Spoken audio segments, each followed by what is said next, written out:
कहीं लगता नहीं कि शांति होगी। निर्दोष नागरिक मारे जा रहे हैं।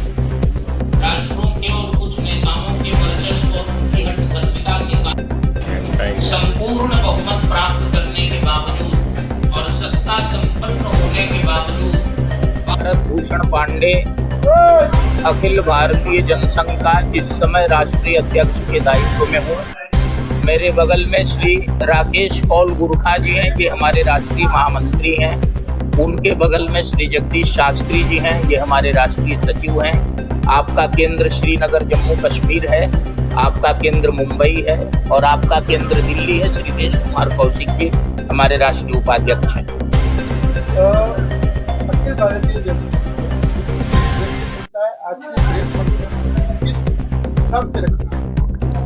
अखिल भारतीय जनसंघ की स्थापना 1951 में डॉक्टर श्यामा प्रसाद मुखर्जी जी ने की थी।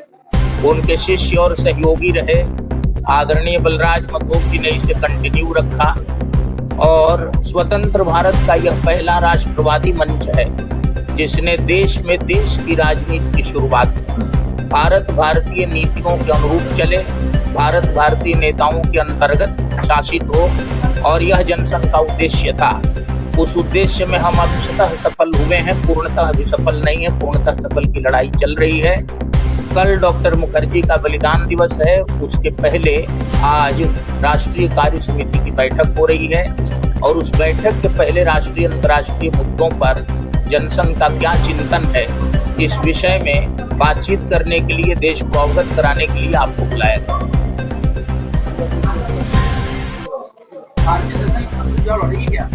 भारतीय जनसंघ हर चुनावों में भाग लेता है क्योंकि राजनीतिक दल के लिए व्यवस्था है, अनिवार्य है चुनाव लड़ना। यदि चुनाव हम नहीं लड़ेंगे तो पॉलिटिकल पार्टी रहेंगे नहीं।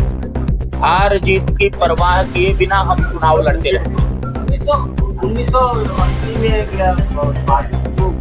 जन्म हुआ, जनसंघ का क्या रूप? आधा भाग जो है जनसंघ का निकल कर, जैसे दल बदल हो जाते हैं ना, तो दल बदल हो जाते हैं तो आधा भाग जो है वाजपेयी जी के नेतृत्व में भाजपा बन गया और बलराज मधोक जी जो इसके फाउंडर लीडर थे, डॉक्टर मुखर्जी के राइट हैंड थे, उन्होंने इसका पहला मैनिफेस्टो ड्राफ्ट किया था। पहली बार श्री राम जन्मभूमि का मुद्दा 1961 में लोकसभा में उन्होंने उठाया था। पूरी कश्मीर नीति और ये एबोलिशन ऑफ 370 ये उन्होंने बनाया था और डॉक्टर मुखर्जी ने उनके कारण जाकर जनसंघ की नीतियों को आत्मसात करके श्रीनगर में वो किया, तो इसलिए उनके नेतृत्व में जनसंघ कंटिन्यू है। भारतीय जनता पार्टी जनसंघ को अलग कर रही है। भारतीय जनता पार्टी जनसंघ से अलग है ही है, वो तो जनसंघ से कटकर जनता पार्टी बने हैं ना। जनसंघ के आधार से, आरएसएस के आधार से। ठीक बात है। बुलाने का मतलब क्या है?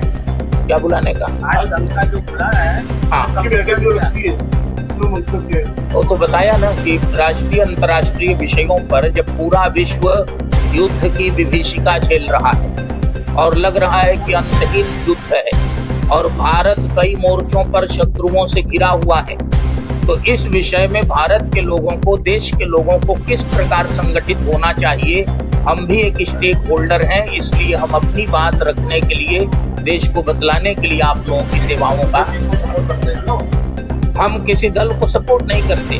देश के लिए जो अच्छी नीतियां हैं उसका हम सपोर्ट करते हैं, चाहे वो कोई दल हो। अभी जैसे सर्वदलीय प्रतिनिधिमंडल के सारे सांसदों ने विदेशों में जिस प्रकार भारत सरकार का पक्ष रखा, हम सबका समर्थन करते हैं। उसमें थोड़ी देर के लिए ओवैसी जी भी ठीक हैं, अभिषेक बनर्जी भी ठीक हैं और श्री शशि थरूर जी भी ठीक हैं। तो हम सबका समर्थन, हम मुद्दों पर समर्थन करते हैं। लाल कृष्ण आडवाणी जी और मुरली मनोहर जोशी जी ने ही तो जनसंघ से अलग होकर भाजपा बनाया था और वो लोग इस समय राजनीति में नहीं।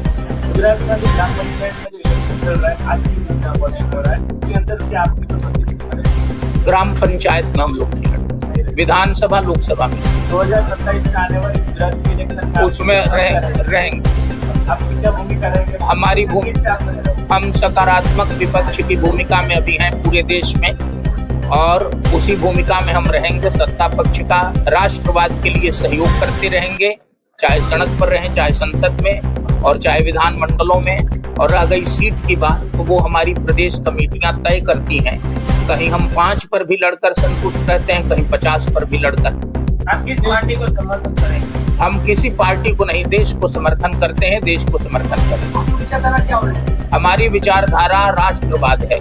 आज के युवाओं को संदेश क्या देंगे? आज के युवा जो हैं वो बड़े अच्छे हैं, पढ़े लिखे हैं, देश के लिए कुछ करना चाहते हैं, लेकिन आज के जो नेता हैं वो युवाओं को दिशाहीन कर रहे हैं। आज के युवाओं को ये संदेश है कि वे संगठित समाज की स्थापना में, उसकी संरचना में अपना योगदान दें और दिशाहीन राजनीतिक दलों से बचें। कैंपस को पॉलिटिक्स का अड्डा न बनाएं, अखाड़ा न बनने दें। आज की स्थिति में भाजपा सरकार ये सलाह करती है, क्या सोचती है? बहुत अच्छी नहीं तो आप इसके सामने उम्मीदवार खड़ा करेंगे? भाजपा के सामने हाँ करेंगे, कुछ सीट पर तो करेंगे ही, निश्चित करेंगे। अगर ग्राम पंचायत के इलेक्शन नहीं लड़ना चाहते हो तो मनीष से तो विधानसभा और लोकसभा है, अगर आप उसी को छोड़ दोगे विधानसभा का। आपका प्रश्न बहुत सही है, लेकिन उसकी भी एक रणनीति है। सबसे बड़ी समस्या है कि जो नीतियां बनती हैं वो ऊपर से बनती हैं, तो ऊपर चेक एंड बैलेंस रहना चाहिए। और ग्राम पंचायत जो है वो गांव के लोग, लोकल लोग अपने लेवल से, वहां पार्टी न रहे, वहां पर्सन रहे, अच्छे व्यक्ति चुने जाएं बिना किसी दल के अफिलिएशन के। हमारी ये मान्यता है। Thank you.